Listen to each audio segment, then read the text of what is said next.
सबसे पहले बात करें आईनी तरमीमी पैकेज के दस्तावेज मंजर आम पर आ गई हैं। मसवदे में 54 तजावीज़ शामिल की गई हैं। आईनी अदालत को विफाकी आईनी अदालत का नाम देने की तजवीज़, सुप्रीम जुडिशल काउंसिल के ढांचे को भी तब्दील करने की तजवीज़ दी गई है। जजेस की रिटायरमेंट की उम्र 3 साल बढ़ाने की तरमीम भी पैकेज का हिस्सा है। नए चीफ इलेक्शन कमिश्नर के तकर्रुर तक मौजूदा चीफ इलेक्शन कमिश्नर काम करते रहेंगे। सदर ममलिकत विफाकी आईनी अदालत के चीफ जस्टिस और दीगर जस्टिस का तकर्रुर करेंगे। जजेस के लिए दोहरी शहरियत रखने पर पाबंदी लगाने की भी तजवीज़ आईनी पैकेज का हिस्सा है। मजीद इस आईनी पैकेज के अंदर क्या तजावीज़ दी गई हैं, अदील वड़ाइच ब्यूरो चीफ इस्लामाबाद हमारे साथ मौजूद हैं। मजीद हम उनसे जानेंगे। जी अदील।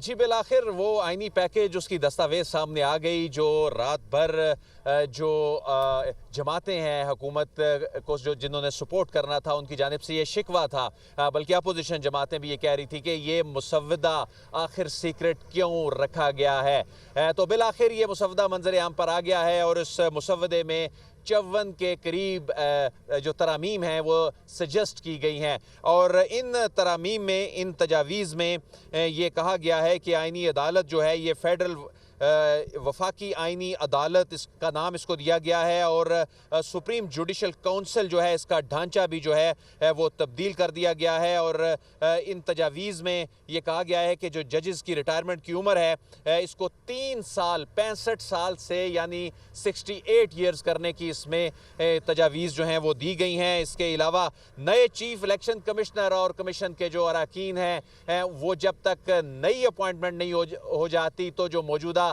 चीफ इलेक्शन कमिश्नर और अरकान है इलेक्शन कमीशन के वो अपने फ़राइज़ सर अंजाम देते रहेंगे। सदर मुमलिकत जो है ये वफाकी आईनी अदालत के चीफ जस्टिस और दीगर जस्टिस का तकर्रुर करेंगे और इस हवाले से एक स्ट्रक्चर बनाया गया है। सुप्रीम जुडिशल काउंसिल का जो किरदार है उसका जो स्ट्रक्चर है उसको तब्दील किया गया है और जजेस के लिए दोहरी शहरियत जो है उसके रखने पर पाबंदी इस आईनी पैकेज का हिस्सा है। इसके अलावा जो 63A के हवाले से, जो डिफेक्शन क्लॉज के हवाले से जो सुप्रीम कोर्ट का जो फैसला है उसको भी ख़त्म करने की तजवीज़ दी गई है। 63A के तहत यानी जो सुप्रीम कोर्ट ऑफ पाकिस्तान ये करार दे चुकी है कि जो फ्लोर क्रॉसिंग करके वोट कास्ट होंगे वो वोट काउंट नहीं होंगे, तो इसमें कहा गया है कि वो वोट काउंट होंगे और इसमें मेंशन किया गया है कि इसमें जो अदालती फैसले हैं उनको गैर मुअस्सर करने की तजवीज़ दी गई है। वफाकी आईनी अदालत जो है ये वफाकी और सूबाई हुकूमतों के दरमियान तनाज़ात का फैसला करेगी और सुप्रीम कोर्ट में जो ज़ेर समात तमाम आईनी पिटीशंस हैं, अगर ये आईनी तरमीम मंजूर होती है तो ये वफाकी आईनी अदालत को मुंतकिल हो जाएंगे। जो ओरिजिनल जुरिस्डिक्शन है वो वफाकी आईनी अदालत के पास आ गई और जो एपलेट जुरिस्डिक्शन है वो सुप्रीम कोर्ट ऑफ पाकिस्तान के पास रहेगी। जो हाई कोर्ट से आने वाली जो अपीलें होंगी वो सुप्रीम कोर्ट ऑफ पाकिस्तान में आएंगी। तो इसके अलावा जो एडवाइजरी जुरिस्डिक्शन है 186 में जो तरमीम है वो करने के बाद जो एडवाइजरी जुरिस्डिक्शन है जिसमें सदर मुमलिकत अहम अवामी नोयत का जो मामला है उस पर सवालात सुप्रीम कोर्ट ऑफ पाकिस्तान को भिजवाते थे वो वफाकी आईनी अदालत को भिजवाएंगे। लेकिन इस सारी सूरत हाल में दिलचस्प बात यह है कि कल दिन भर और रात भर जिस ड्राफ्ट का शोर रहा, जो कमेटी में भी सिर्फ डिस्कस हुआ और अरकान से शेयर नहीं किया गया, वो आज मंजर आम पर आ गया। लेकिन आज वो हलचल, वो चहल पहल इक़्तिदार के ऐवानों में दिखाई नहीं देती। आज अभी तक काबीना के इजलास के हवाले से ताहाल कोई विजिबिलिटी नहीं है। कौमी असम्बली के इजलास का टाइम तो दे दिया गया, लेकिन इस बात का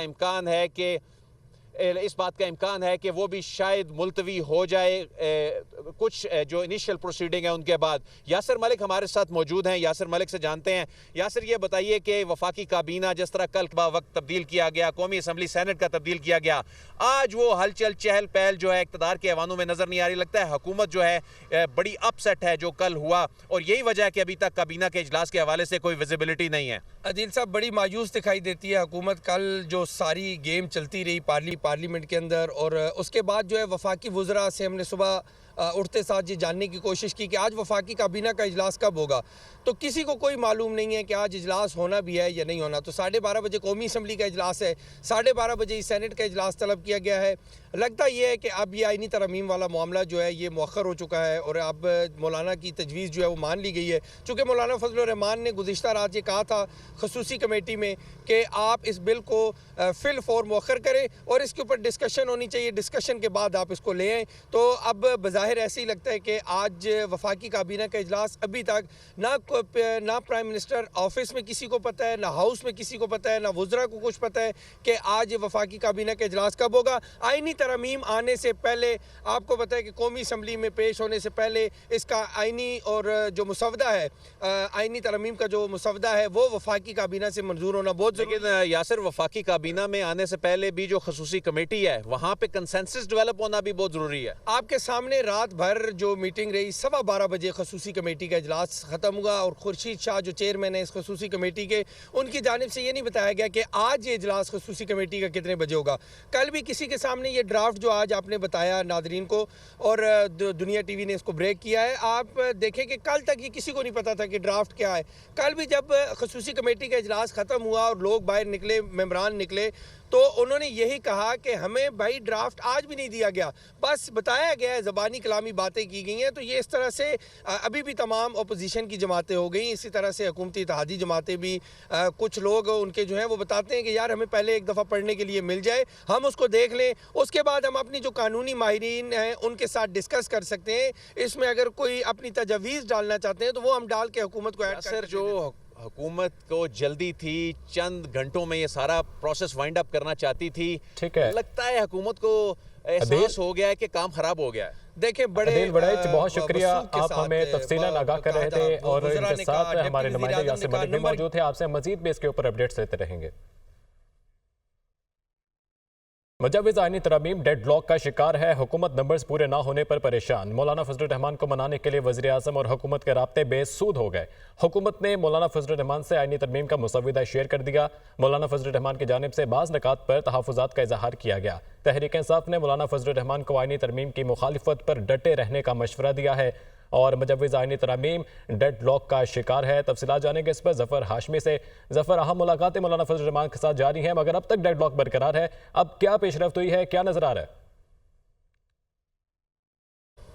जी बिल्कुल, कल की जो सूरत हाल थी और जिस तरह से बल्कि गुज़िश्ता 4 रोज़ से अगर हम ये कहें कि मौलाना और हुकूमत जो है इस हवाले से राब्ते में थे और रात गए तक जो है वफूद के दरमियान वो हुकूमत के हों या अपोजिशन के हों, मौलाना की रिहाइश गाह पर रात गए तक बल्कि अलग सुबह तक मुलाकातों और सियासी मुशावरत जो है उसका सिलसिला जारी रहा। और कल मौलाना ने जो पहले दिन से जो मौक़िफ़ इख्तियार किया था वो उस पर डटे रहे, उसमें उनमें ज़्रती बराबर भी उसमें तब्दीली नहीं आई और उनका यही कहना था कि हुकूमत पहले मुसवदा फराहम करे।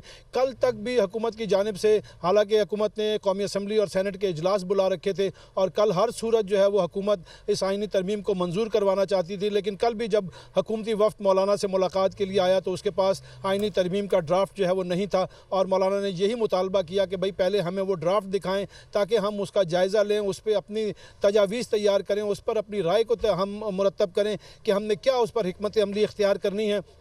लेकिन चूँकि हुकूमती वफ़द के पास ड्राफ्ट नहीं था इसलिए उनकी बातचीत जो है मौलाना से वो कामयाब नहीं हो सकी। ये कहा जाए कि जो मौक़िफ़ मौलाना ने इख्तियार किया, उन्होंने हुकूमत को बहुत अच्छा खेला और उन्होंने हुकूमत को कल क्लीन बोल्ड करके रख दिया, हुकूमत को मुसलसल दबाव में उन्होंने रखा और ये दबाव अब भी बदस्तूर जारी है। आज तवक्को है कि फिर शायद हुकूमती वफ़द, चूँकि अब ड्राफ्ट जो है वो मंजर आम पे आ चुका है, तो हो सकता है कि आज फिर हुकूमती वफ़द जो है वो मौलाना से मुलाकात के लिए आए। इस वक्त भी हम मौलाना की रिहाइश बहुत शुक्रिया ज़फ़र हाशमी। पीटीआई का मुजव्विज़ा आइनी तरमीम के खिलाफ पेटिशन सुप्रीम कोर्ट में दायर करने का फैसला। सेनेट में खैबर पख्तूनख्वा नुमाइंदगी नहीं, लिहाजा तरमीम नहीं हो सकती। पीटीआई की जानिब से कहा गया पेटिशन खैबर पख्तूनख्वा के सेनेटर्स और सेनेट के टिकट होल्डर्स दायर करेंगे।